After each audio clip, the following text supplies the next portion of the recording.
반갑습니다. 자, 오늘 두 번째 주인데요. 지난주 했던 거 먼저 보도록 하겠습니다.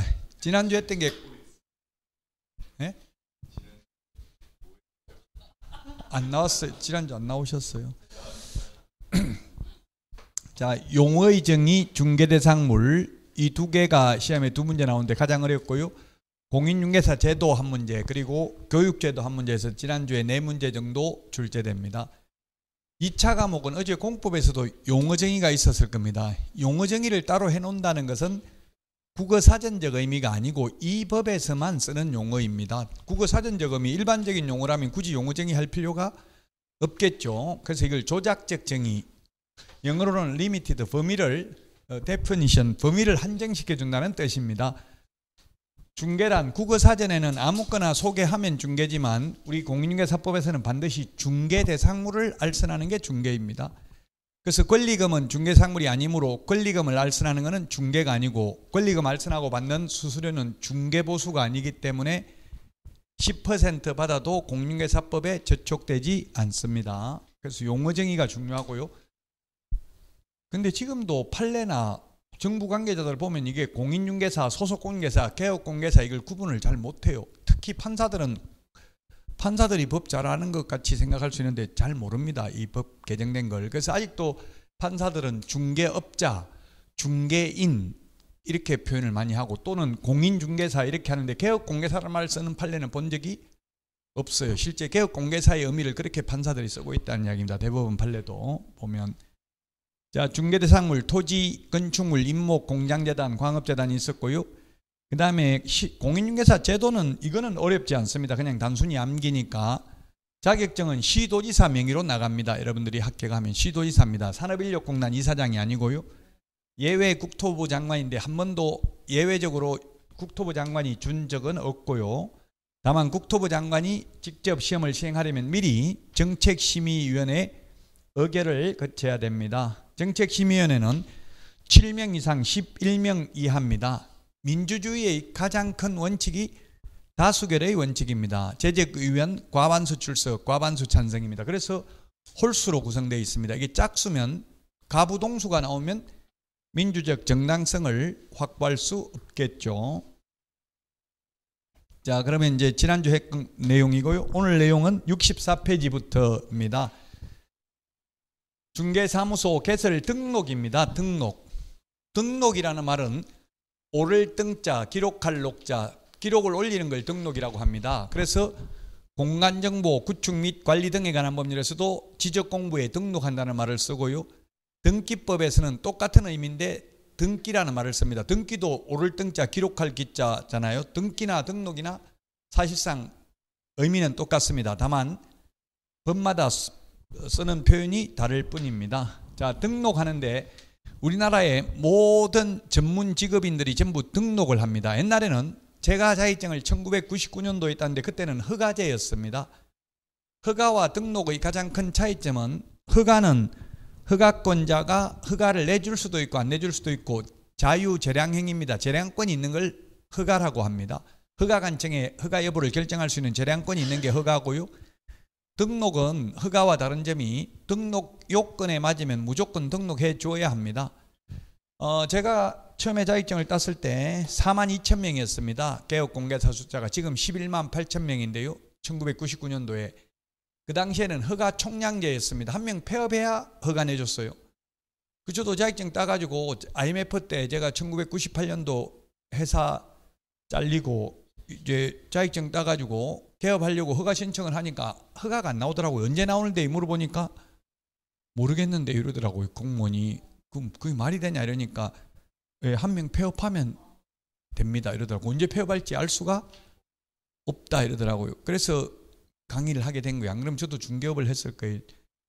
중개업을 했다면 지금 떼돈을 벌었거나 아니면 망했거나 둘 중에 하나가 됐을 텐데 이제 강의를 하다 보니까 이것도 아니고 저것도 아니고 그렇죠. 옛날 그 당시 지금 생각해보면 그때 개업했으면 돈 벌었고요. 또 20년 후에 생각해보면 지금 개업했으면 돈 벌었다 이런 이야기 한다고 옛날 이야기 한다고요. 가장 늦었다고 생각할 때가 가장 빠를 때일 수 있습니다. 먼 훗날 보면 내가 그때 2025년도 자격증 땄으면 지금 벼락부자가 되어 있을 텐데 이렇게 할 수도 있습니다. 꼭 학교 가지 않더라도 이 공부를 하면 또 부동산 재테크에도 뭐 나쁘지는 않습니다. 편안한 마음으로 공부하시면 돼요. 너무 막 반드시 합격해야 된다 이렇게 너무 압박감을 가지면 스트레스를 받을 수 있으니까요. 자, 어쨌든 등록이란 기록을 올리는 건데, 모든 의사들도 병원에 가보면 등록증이 있습니다. 의사, 변호사, 약사, 변리사, 한의사 모두 지금 현재는 김대중 정부 때 1999년부터 등록제를 채택했습니다. 옛날에는 허가제였습니다. 옛날에는 그 정부에서 통제를 했다고요. 허가를 안 내주고 이렇게 했는데 지금은 요건만 맞으면 뭐 등록을 안 해줄 수가 없다는 이야기입니다. 무조건 등록해 줘야 합니다. 그래서 이는 통제가 안 됩니다. 그래서 뭐 12만 명이 될 수도 있는 겁니다. 시장경제 원리에 맡기겠다는 이야기죠. 다만 이제 등록 대장에다가 기록은 해놔야 되겠죠. 이 사람이 개업을 했다. 기록은 해놔야 할 겁니다. 등록을 한 자를 우리는 용어정의에서 지난주에 개업 공인중개사라고 불렀습니다. 옛날에는 중개업자라고 불렀습니다. 중개업자라고 부르다가 지금은 개업 공인중개사로 부르고 있습니다. 10년 됐습니다. 중개업자가 개업 공개사로 바뀐 게. 자, 등록 기준이 있는데요. 요거는 법인의 등록 기준, 우리 암기 프린터 3번에 있는데 이게 반드시 시험에 출제되고요. 그 다음에 등록 절차, 등록 관청은 시군구입니다. 시군구. 그리고 등록 신청하면 7일 이내에 등록을 해주고요. 결격사유다는 말은 이건 개업이나 취직을 할 수 없는 결격사유입니다. 자격증을 딸 수 없는 결격사유 아닙니다. 그래서 파산 선고받은 자, 집행유예 받은 자, 미성년자도 자격은 취득할 수 있습니다. 자격 취득해도 개업이나 취직은 안 됩니다. 그 다음에 중개사무소, 법인의 겸업제한, 고용인, 인장등록, 휴폐업 해서 오늘 거의 8문제 정도 출제됩니다. 오늘부터 이제 앞으로 4주간 계속 거의 8문제 가까이 출제됩니다. 중요합니다. 맨 마지막 부분하고 지난주하고가 좀 덜 중요한 편이죠. 상대적으로. 자, 그러면 먼저 등록의 법적 성격입니다. 효력 요건이 아니고 적법 요건이다. 이게 무슨 말이냐면 토지거래 허가에서 허가는 효력 요건입니다. 토지거래 허가 안 받고 거래하면 그 계약은 무효입니다. 효력이 발생하지 않습니다. 근데 우리 등록은 효력 요건은 아니고 적법 요건이니까 무등록 중개업자가 중개를 해도 그 거래계약, 즉 매매계약은 유효합니다. 효력은 있습니다. 단지 무등록 중개업자로 3년 이하의 징역이나 3천만 원 이하의 벌금, 처벌을 받을 뿐입니다. 그래서 적법 요건이다. 그리고 무등록 중개업자는 보수 청구권이 인정되지 않는다. 무등록 업자는 보수를 못 받는데, 업자라는 말은 뭐예요? 업이라는 건 직업으로 하는 사람이죠. 직업으로 하는 무등록 업자는 보수를 받을 수 없지만 시험에 출제되는데, 무자격자라 하더라도 우연한 기회에 한두 번 중개를 하고 보수를 받기로 했다면 사회통념상 과다하지 않는 보수는 받아도 됩니다. 저도 카카오톡 프로필 사진에 중개사무소에 그 모가지까지 올라오는 의자에다가 지도 뒤에 나오게 해가지고 프로필 사진 찍어 놓으니까 너 복덕방도 하냐 이렇게 친구가 전화 와가지고 한 1년에 한 건씩 했어요. 옛날에는. 그 1년에 한 건 해도 보수받아도 불법은 아닙니다. 제가 등록은 안 돼 있지만 무등록자지만. 근데 그걸 직업적으로 했다면 3년 이하의 징역이나 3천만 원 이하의 벌금이 있겠죠. 무등록 업자는 보수를 못 받지만 업자가 아닌 경우에는 우연히 한두 번 하고는 받아도 된다. 자, 대인적 행위입니다. 대물적 행위가 아니고, 물건을 건축법상 건축허가는 대물적 허가입니다. 그래서 건축허가 내주는데 건축주가 사망하면 건축주 변경 신고하고 계속 건물 지을 수 있습니다. 그런데 우리는 사람을 보고 등록해 줬기 때문에 그 사람이 죽으면 등록 효력도 상실합니다. 상속인이 대신 등록해서 할 수는 없습니다. 대인적, 사람을 보고 해준 것이다. 그 다음에 기속행위다. 재량행위가 아니라 기속행위, 재량권이 없다는 이야기입니다. 이번 헌법재판소 판결에 보니까 국회에서 헌법재판관 임용하도록 의결을 한 경우에 대통령이 임명한다, 대통령이 임명할 수 있다, 하야한다 이렇게 안 돼 있고 그냥 임명한다 한다라고만 돼 있어요. 그래서 그걸 한다를 하여야 한다 또는 할 수 있다 둘 중에 어떻게 해석해야 되는지 헌법재판소에서는 하여야 한다, 기속행위다. 즉 재량권이 없다. 재량권이 있으면 할 수 있고 안 할 수도 있는 게 재량행위죠. 재량행위가 아니라 기속행위다 했는데 우리 등록도 아까도 말했지만 등록 요건에 맞으면 무조건 등록을 해 주어야 한다. 등록관청 마음대로 해 줄 수도 있고 안 해 줄 수도 있는 게 아니다. 그래서 자유재량행위가 아니라 기속행위다. 기속이라는 말이 그냥 구속이라고 생각하시면 돼. 구속하고 비슷한 뜻이죠. 재량권이 없는 걸 기속행위라고 합니다. 자유재량행위 반대말이 기속행위입니다. 자, 이게 시험에 출제됐는데요. 등록 신청할 수 있는 자는 공인중개사, 소속공개사 제외 또는 법인이 아닌 자는 등록 신청 불가. 이렇게 법조문에 되어 있습니다. 가로 안에. 이 가로 안에 있는 거 이걸 시험에 나왔다고요. 그럼 소속공개사가 제외된다는 말은 소속공개사가 등록 신청을 할 수 있다는 말입니까? 없다는 말입니까?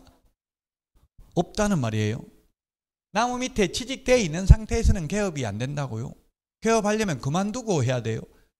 그만두면 이미 소속공개사가 아니죠. 나무 밑에 취직되어 있는 상태에서 하면 그건 상도에 어긋나는 거잖아요. 좋은 물건 빼돌려가지고 자기 개업해가지고 할 수도 있기 때문에 이게 국어적으로 따지면 이 질문 많이 시험에 나오니까 많이 따지던데요. 어쨌든 결론은 소속공개사는 등록 신청이 안 된다는 뜻입니다. 소속공개사 제외라는 말이. 외국인이나 외국 법인도 우리나라에서 자격을 취득했다면 개업할 수 있습니다. 그러나 우리나라 사람이 외국에서 미국 자격증 가지고는 우리나라에서 개업할 수 없습니다. 변호사도 마찬가지입니다. 국제 변호사들 우리나라에서 개업할 수는 없습니다. 주병진 씨하고 최종 커플된 사람도 호주 변호사더라고요. 못합니다. 우리나라에서 개업을. 그냥 컨설팅만 해주는 거예요. 우리나라 법무법인에 속해가지고 뭐 호주 사건 들어오면 그에 대해서 자문만 해주는 거지 변호사 개설 등록은 안 됩니다. 변호사도 등록입니다. 외국 자격증 가지고는 안 되고 외국 사람이 우리나라 자격증 취득하면 가능하다. 제가 말했죠. 실무 교육을 해보니까 몽골 분들, 베트남 분들 합격하신 분들 제가 많이 봤어요. 자기가 몽골 사람이라고 하니까 알지 안 그러면 전혀 구분이 안 되더라고요. 몽골은. 베트남은 조금 그래도 구분이 약간 될 듯 말 듯 하죠. 자, 요거는 우리 교과서에는 이 그림은 없습니다. 등록 절차입니다. 개업 절차입니다. 제가 며칠 전에 친구 중개사무소 20년 넘게 그 14회 때인가 합격해가 이때까지 한 20년 넘게 중개업을 했어요. 사람이 한 10년 넘게 하면 지쳐요. 매니즘에 빠진다고요. 그러면 여행을 가고 재충전을 해야 돼요. 계속 20년 넘게 하면 하기 싫다고요. 그래서 20년 넘게 해가 이제 하기 싫어해가지고 제 실무교육 받는 분이 소개시켜달라 해가지고 소개시켜 주는데 결국 오늘 잔금 치렀네요. 오늘 잔금 치렀는데 개업 절차를 보니까 지금 한 명이 폐업을 해야 새로 등록을 해주더라고요. 실무적으로는. 법에는 그런 말이 없는데 안 그러면 두 명이 동시에 등록하려면 공동사무소이든지 이렇게 해야 돼요. 오늘 이제 인수인계 최종 잔금을 치는데 친구하고 와가지고 벌써 한 5일 전에 두 사람이 친구는 폐업신고서 제출하고 그 상대방은 등록신청서 제출했습니다. 왜냐하면 등록을 7일 이내 해주잖아요. 7일 이내 바로 해주는 게 아니고 7일 이내 해주는데 오늘 잔금 치렀다고 오늘 등록 신청하면 일주일 후에나 등록이 나오잖아요. 일주일 후에 나올 수도 있잖아요. 그럼 일주일 동안은 법적으로만 따지면 무등록 중개업자예요. 등록이 안 된 상태에서 중개업을 하기 때문에. 그럼 공백 상태가 생기잖아요. 그러니까 일주일 전에 미리 그 기존에 하던 사람 인수해 주는 사람은 폐업 신고서 제출하고 그 다음에 폐업은 미리 신고. 오늘 폐업도 나옵니다만 미리 신고하잖아요. 미리 그 일주일 후에 폐업하겠다 이렇게 해가지고 신고서는 제출하는 거예요. 그러면 새로 개업할 사람 등록 신청서도 받고 이랬다가 공백 없이 바로 오늘 이제 그 등록증 나와서 할 수 있도록. 만약 여러분들도 인수 받으려면 그렇게 하라고 한 일주일 전에 잔금 치르기 일주일 전에 폐업 신고서를 미리 내는 거니까 같이 가서 내자고 이렇게 하면 되겠죠. 자, 개업 절차입니다. 이 등록 절차는 게 개업하려면 무조건 자격증 따야 됩니다. 시험에 변호사는 자격증을 취득하지 않고도 등록할 수 있다 출제됐습니다. 대법원 판례가 있고요. 없습니다. 변호사는 약 30개 직종의 업무는 할 수 있다고 배웠대. 자기들이 사법연수원에서. 예를 들면 법무사, 세무사 이런 거는 자격증 안 따고 노무사 이런 거 할 수 있죠, 변호사들이. 근데 개업공개사는 등록은 안 된답니다. 무조건 자격증을 따야 됩니다. 그래서 자격증 안 따고 할 수 있는 방법은 공인중개사법상은 없습니다. 다만 특별법에 있기는 있는데 실제로는 없습니다. 예를 들면 지역농협이라든지 이런 특별법에 의한 특수법인은 등록하지 않고도 중개업을 할 수 있는 예외가 있는데 현실적으로는 없다는 이야기입니다. 어쨌든 공인중개사법상은 무조건 자격을 취득해야 됩니다. 공인중개사법상은 무조건 자격을 취득해야 되고요. 그 다음에 사무소 확보해야 됩니다. 아파트에서 중개업하는 것은 안 됩니다. 아파트에서 하는 것은 안 된다.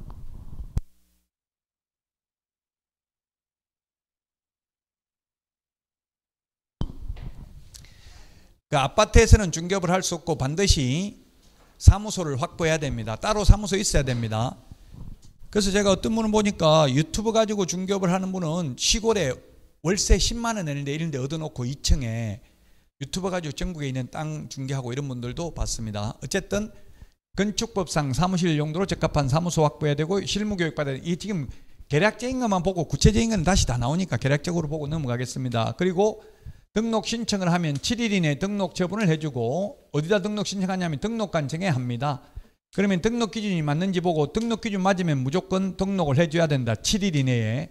그리고 등록을 하고 나면 해주면 보정 설정 여부를 확인한 후 지체 없이 등록증을 교부해야 된다. 이 통지서가 문서로 옵니다. 제가 등록을 여러 번 해봤는데 서면으로 온다고 등록 통지서가 우편으로. 그러면 그 통지서에 보면 등록번호가 나와 있어요. 이미 통지를 받은 순간 등록 처분을 하는 순간 개업공개사가 됐기 때문에 등록 통지서를 받으면 보정 설정을 안 하고 등록증 받지 않고 중개업을 했다 하더라도 무등록 중개업자는 아닙니다. 등록 통지서에 등록 번호가 나와 있으니까 등록은 됐다는 이야기죠. 등록됐으니까 무등록은 아닙니다. 다만 보정 설정을 안 하고 중개업을 하면 등록을 취소할 수 있고 등록증 게시 안 하고 중개업을 하면 100만 원 이하의 과태료를 받을 수는 있지만 무등록 중개업자로 3년 이하의 징역이나 3천만 원 이하의 벌금은 아닙니다. 적법하게 하려면 등록증까지 받고 업무를 개시해야 됩니다. 물론 등록증 안 받고 등록 통지 받았다면 무등록은 아니라고 했습니다. 무등록 중개업자는 그런 것도 시험에 한번 나왔는데 복수정답으로 인정된 적이 있습니다. 최근에는 복수정답이었는데 과거에는 복수정답으로 인정된 적이 많아요. 논란이 있게 문제를 내가지고. 자, 인장 등록도 해야 되는데 도장, 계약서에 확인설명서에 찍을 도장을 미리 이 도장을 앞으로 계약서에 찍겠습니다 하고 등록을 해야 돼. 그 도장을 찍어서 제출하는 걸 등록이라고 합니다. 그것도 역시 업무 개시 전에 인장 등록을 하라고는 되어 있습니다. 법조문에는. 그러나 이 등록증에 보면은 그 중개사무소에 오늘 한번 가보세요. 벽에 보면 액자에 넣어가지고 걸어놨어요. 등록증을. 그 등록증 중간에 보면 도장이 찍혀져 있다. 그게 인장 등록한 거예요. 그래서 업무 개시 전에 인장 등록하라고 돼 있지만 사실상은 등록증 받기 전에 해야 된다는 이야기입니다. 그 시험에 등록증 교부 후 업무 개시 전에 인장 등록해도 된다 하면 그건 X라는 이야기입니다. 엄밀히 본다면 그런 유형의 문제가 나와가지고 복수정답으로 인정됐다고요. 자, 그러면 다시 이제 구체적 이 계략적 절차를 받고 여기에 대한 다시 68페이지 우리 암기 프린터는 3번에 있는데요. 별표 시험에 반드시 출제됩니다. 68페이지 거기에 보니까 2번 법인의 등록 기준 30일에 33회 나왔다고 돼 있죠. 30일에 33회. 우리 책이 좋은 게 딱 몇 회 때 나왔는지 다 적혀져 있잖아요. 그래서 최근에 5년 안에 한 번이라도 나온 문제 보시라고 10년 동안 안 나온 거 굳이 볼 필요 없어요. 그 스트레스만 받는다고 60점 받으면 되는 거예요. 전략적으로 접근을 해야지 100점 받으려고 하면 안 됩니다. 그리고 60점 받으려면 목표를 60점으로 해서는 안 되겠죠. 한 80점 정도 받는다고 넉넉하게 목표를 잡으면 60점은 나와요.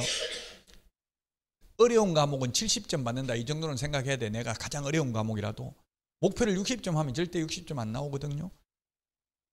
자, 이 법인의 등록 기준이 시험에 최근에 많이 나왔는데요. 실제로는 우리나라 법인 비율이 1%도 안 됩니다. 11만 개 중개업소 중에서 지금 1%도 안 돼요. 0.5%밖에 안 돼요, 법인이.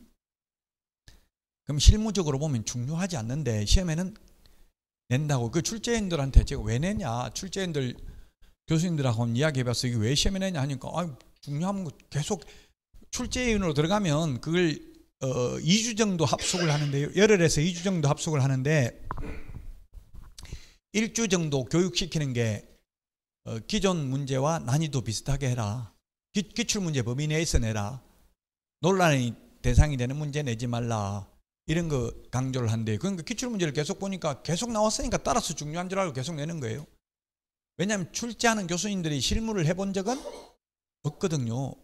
제가 출제하는 교수님 자격증이 공인중개사 자격증이 있습니까? 그러니까 그 어려운 시험을 내가 어떻게 합격하노? 저보고 그러더라고요. 왜냐면 자기는 한 과목 그 출제만 할 줄 알지 다 할 수는 출제하는 과목 그러면 이거는 80점 이상 받을 수 있습니까? 하니까 이것도 못한다 이러더라고. 학계론 출제하는 교수가 5명인데 자기 파트만 낸다더 투자론 뭐 이렇게 해가 자기 파트만 내기 때문에 남이 한 거는 나도 모른다. 나한테 왜 자꾸 따지는데 이러더라고요. 자, 어쨌든 법인이면 회사죠. 회사. 법적으로 사람을 법인이라고 합니다.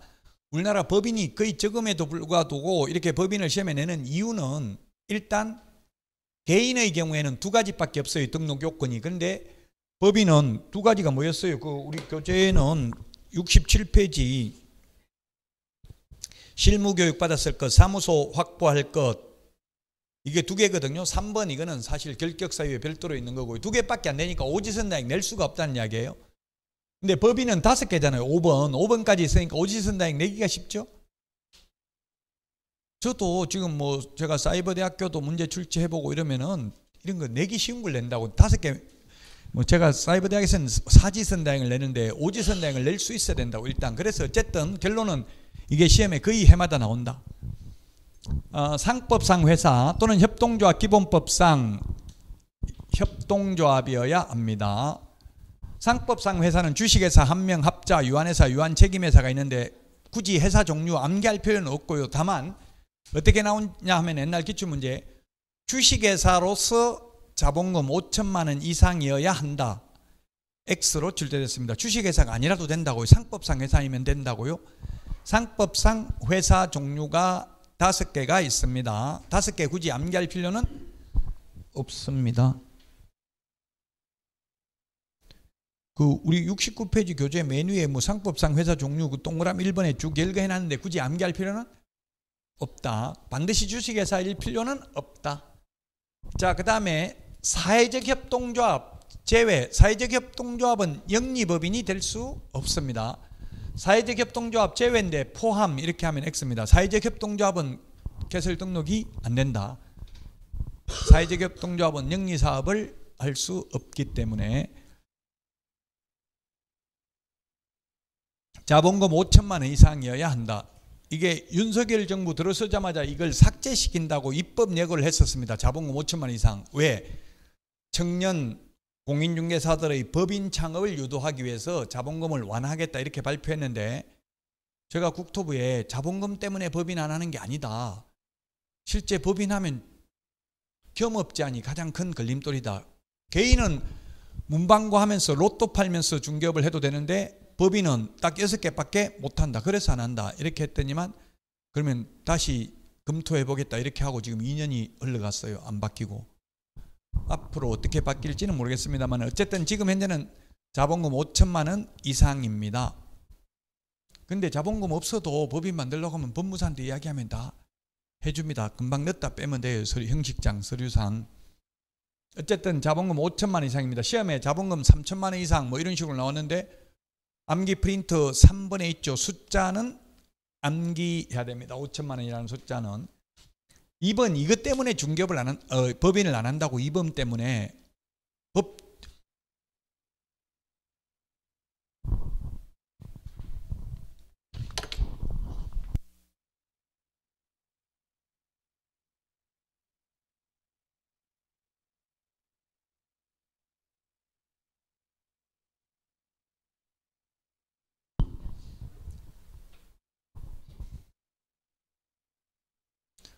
법 14조 업무가 우리 교과서는 69페이지 박스 안에 있고요. 암기 프린터는 24번에 있죠. 암기 프린터는 24번에 6개만 할 수 있다. 이것 때문에 사실상 중개업을 안 한다. 이건 조금 이따 다시 6개 나오니까 그때 보도록 하고요. 그 시험에 중개업만 영위할 목적으로 설립될 것 X, 중개업만 X, 중개업 외에도 6가지는 할 수 있다. 당신만을 사랑한다. 뭐 우리 시험에 만, 뿐, 하나여, 절대로, 어떠한 경우에도 이런 말이 들어가면 그 지문은 80% 이상 X입니다. 민법에 예외 없는 규칙은 없다 이런 명언이 있어요. 민법도 법조문에 보면 다만 그러하지 아니하다 이런 단서가 있죠. 그래서 중개업 외에도 6가지는 경험할 수 있다. 자, 그 다음에 대표자는 공인중개사여야 하며 대표자를 제외한 임원 또는 사원의 3분의 1 이상이 공인중개사여야 한다. 모든 임원, 사원, 전원 및 분사무소 책임자가 실무교육을 받아야 된다. 건축물 대장에 기재되어 있는 사무소 사용권을 확보해야 된다. 시험에 사용권 확보해야 된다 대신에 소유권을 확보해야 된다. X. 소유권 확보해야 된다 하면 건물주 아니면 개업 못하는 거죠. 사용권만 확보하면 되니까 전세, 임대차, 사용대차 다 가능합니다. 면적 제한은 없습니다. 10평 이상 사무소 확보해야 된다 이런 거는 없습니다. 면적 제한은 없다. 자, 등록관청은 주소지가 아닌 사무소 소재지 시장 군수구청장입니다. 만약 여러분들 주소지가 여주시에 되어 있어도 사무소를 이천시에 차리려면 이천시장에게 등록해야 됩니다. 시장 군수구청장입니다. 사무소 관할입니다. 주소지가 아니고요. 자, 암기 프린트 2번에 있고요. 우리 교과서는 73페이지에 있습니다. 등록 신청 시 제출해야 되는 서류인데요. 실무교육 수료증 4번인데 단 전자적으로 확인 가능하도록 조치를 한 경우에는 제출하지 아니할 수도 있습니다. 여권용 사진, 모든 사진은 반명한판 사진이 아니고 여권용 사진입니다. 사무소 확보 증명서류 있어야 되는데 가설 건축물, 무허가 건축물 안 됩니다. 반드시 소유권을 확보해야 되는 것은 아니고 사용권만 확보하면 됩니다. 그 다음에 외국인인 경우 그 국가에 주재하는 대한민국 영사관이 확인하는 공정서류나 증명서류 또는 아포스티유 확인서를 제출해야 됩니다. 그 다음에 외국 법인인 경우 상법 614조 규정에 의해서 영업소 등기를 증명하는 서류 제출해야 됩니다. 법인 등기사항 증명서, 건축물 대장 이런 것들은 제출하지 않습니다. 자격증 사본도 미제출입니다. 왜? 전자적으로 확인 가능하도록 되어 있기 때문에. 제가 등록 신청해 보니까 제 주민등록번호 넣으니까 공무원 컴퓨터에 제가 자격증을 2번 땄는데 2번 딴 기록이 다 나오더라고요. 등록 통지는 7일 이내, 매수 신청 드린 등록은 14일 이내에 해줍니다. 암기 프린트 2번에 있는 내용 그대로입니다. 자, 그 다음에 75페이지 우리 교과서 다음 달 10일까지 협회에 통보해야 되는 게 75페이지 맨 밑에 있죠. 박스 안에 있는데 일단은 요거 1번만 알면 되죠. 나머지 뒤에 나오니까 등록증을 교부한 때는 다음 달 10일까지 통보하는데 재교부는 통보하지 않는다. 시험에 재교부한 경우 통보해야 된다. X로 출제됐습니다. 등록증을 교부한 경우에만 통보해야 됩니다.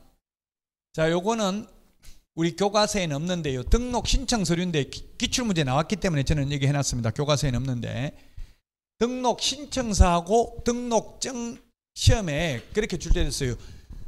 등록 신청서에 기재되는 종별과 등록증에 기재되는 종별이 동일하다. 종별, 이게 종류별 이 말이잖아요. 개업공개사의 종류별. 같을까요? 다를까요? 등록 신청서에 기재되는 종별하고 등록증에 기재되는 종별, 즉 여기는 2개잖아요. 종별이 2개. 법인하고 공인중개사. 다시 말하면 법 7638호 부칙 제6조 2항의 규정에 의해서 등록을 한 것으로 보는 자. 옛날 복덕방 하던 소위 중개인 분들은 등록 신청이 안 된다고요. 그러면 소위 중개인, 옛날에 자격증 없는 분들, 옛날 복덕방 하던 분들 등록증은 있을까요? 없을까요? 우리 교과서 79페이지에 보니까 등록증에는 부칙 개공 있죠. 여기 법 7638호 부칙 제6조 2항의 규정에 의해서 등록을 한 것으로, 등록을 안 했는데 한글로 보니까 등록증 찾아계세요 해가지고 등록증은 있다고. 부칙 개공도 이게 시험에 나왔다고요. 등록 신청서에 기재되는 종별과 등록증에 기재되는 개업공개사의 종별이 다르다. 즉 부칙개공, 줄여서 부칙개공은 등록증은 있지만 등록 신청은 할 수 없다. 부칙개공은 한번 폐업하면 다시는 등록 신청할 수 없습니다. 제가 협회 그 실무교육, 연수교육, 매수 신청 대리 실무교육 강사인데 협회 물어보니까 지금 한 2,000명 정도 된다고 하는 것 같더라고. 11만 8천 명 중에서 많이 줄었죠. 제가 처음에 99년도에 4만 2천 명 중에서 2만 명이 넘었거든요. 부칙개공이. 20년 만에 왜 이렇게 많이 없어졌겠어요? 예, 제가 봤을 때는 돌아가셨을 개연성이 높아요.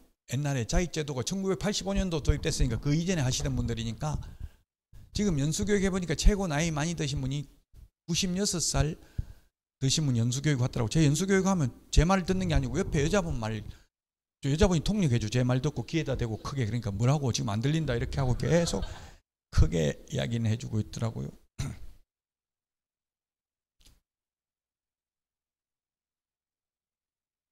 자, 보정설정, 그 다음에 등록증 교부인데요.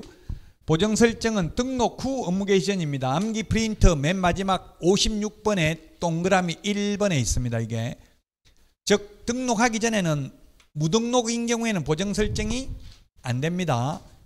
무자격자가 보험가입은 안 된다고요. 그래서 등록이 되어야 보정가입이 가능해요. 56번에 동그라미 1번 맨 마지막 번호 56번에 동그라미 1번에 있죠. 그 다음에 등록증 교부는 보정 설정 후 지체 없이 등록증을 교부입니다. 프린트에 밑줄 좀 치놓으세요. 왜냐하면 또 다음에 볼 때 밑줄 치놓은 거 또 보는데 또 처음 보는 것 같다 이런 느낌이 들도록 밑줄 좀 치놓으시라고요. 프린트가 너무 너덜너덜해서 안광이 지배를 철하도록, 그 고등학교 구구책에 나오더라고. 안광이 지배를 철한다. 이게 뭐예요? 눈동자가 종이를 뚫고 나가야 뜻을 이룬다는 이야기. 그만큼 많이 보면 너덜너덜하게 밖에 안쪽이 다 보이잖아요. 그렇게 되면 다시 프린트 해드릴 테니까 아끼지 말고 보시라고요.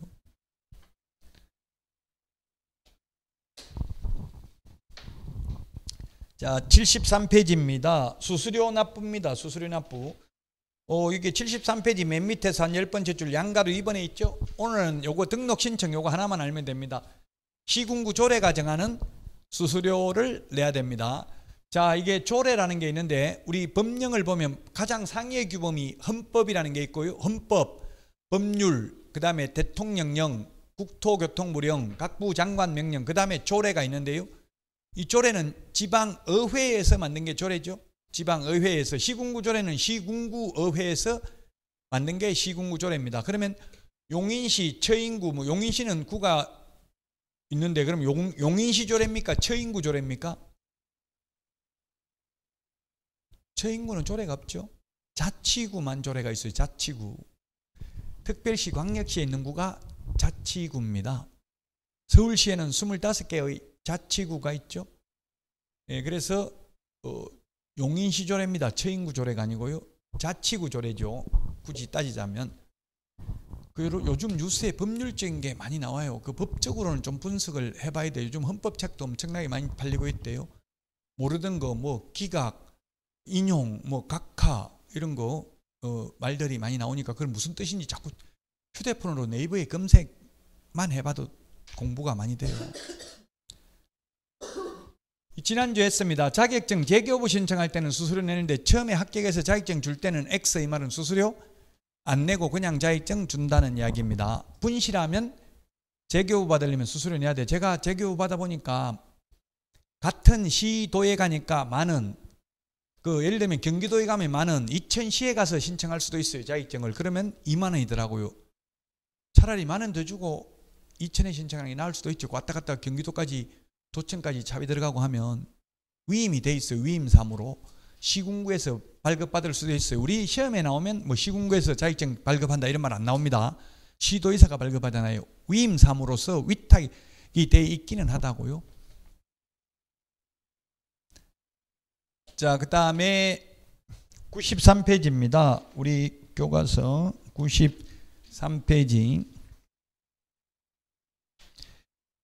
93페이지 등록의 시료라고 되어 있는데 이 시료라는 말은 시험에 시료라고 나온 적은 없어요. 왜냐하면 시료가 일본식 한자입니다. 한국식 한자로만 하면 효력상실이랍니다. 효력상실. 등록 후 효력상실 및 무등록 중개업인데요. 등록이 효력 상실되는 것은 법인, 개인 사망, 대인적 등록이기 때문에 사람을 보고 등록 내줬기 때문에 죽으면 같이 따라 죽는다고 했죠.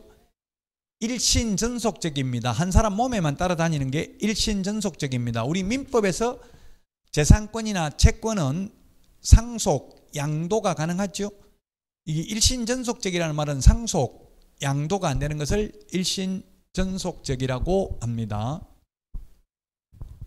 개인 사망, 법인 해산, 개인 죽는 거하고 법인 해산하는 거하고 똑같습니다. 그 다음에 등록 취소, 폐업 신고하면 등록의 효력이 상실됩니다. 이런 등록의 효력이 상실되고 나서 중개업을 하면 무등록 중개업자입니다. 아예 애초부터 1번은 태생적 원초적 무등록입니다. 처음부터 자격증도 안 따고 중개업을 하면 원초적 무등록인데요. 그럼 현실적으로 중개업소에 가보면 자격증은 걸려있는데 나무 자격증 빌려가지고 걸려있어요. 등록증도 걸려있고 그 빌려서 중개업을 하는 사람은 법적으로 보면 무등록 중개업자입니까 아닙니까? 등록은 돼 있다고요. 형식적으로는 벽에 걸려있는 거는 그건 자기건 아니에요. 그건 무등록. 빌려준 사람은 무등록이 아닌데 빌린 사람 입장에서 보면 무등록이에요. 빌린 사람 이름으로 등록되어 있는 건 아니잖아요. 단 빌려준 사람은 무등록은 아니죠. 빌려준 사람 명의로 등록은 돼 있으니까.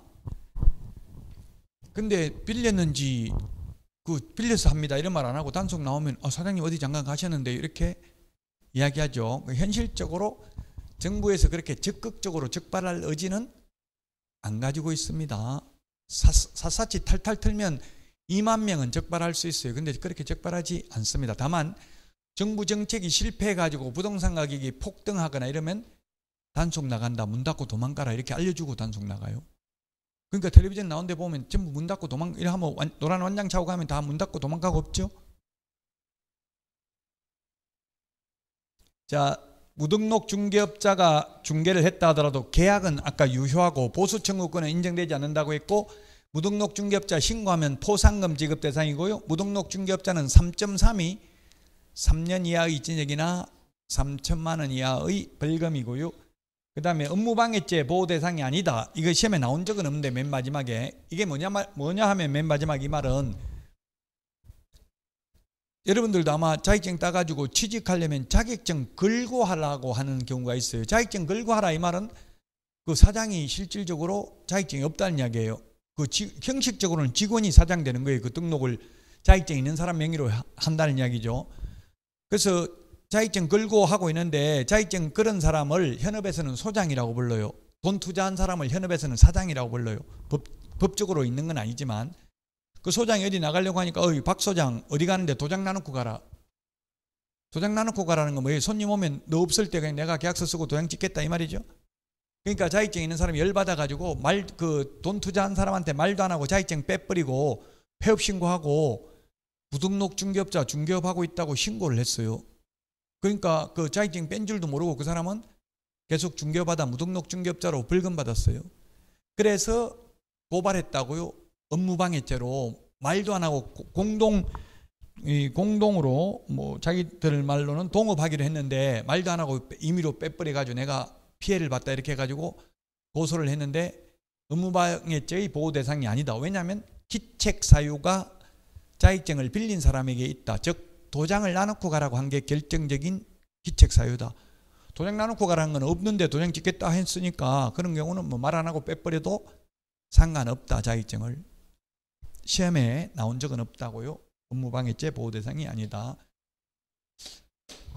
비교 정리는 다음에 이제 구체적으로 하고요. 이중 등록, 이중 소속 요 두 개만 보겠습니다. 뒤에 또 나오니까 이중 등록, 이중 소속 양다리 걸치는 것 상도위에 어긋나죠. 몸은 한 사람이 몸은 하나인데 등록을 두 군데 세 군데 해놓으면 결국은 빌려주는 결과가 되잖아요. 동시에 여러 군데서 계약서를 쓸 수는 없잖아요. 그래서 이중 등록 안 되고요. 이중 소속도 안 됩니다. 양다리 걸치면 두 군데 사무소 동시에 근무하는 거 안 된다고요. 오전에 A 사무소 근무하고 오후에 B 사무소가 근무하는 거 안 된다고. 그러면 A 사무소 좋은 물건 빼돌려가지고 B 사무소에 가서 이거 얼마 줄 건데 내가 손님 데리고 왔는데 이런 식으로 협상을 해가지고 많이 받아먹고 이럴 가능성이 있죠. 상도위에 어긋나니까 이중 소속 안 됩니다.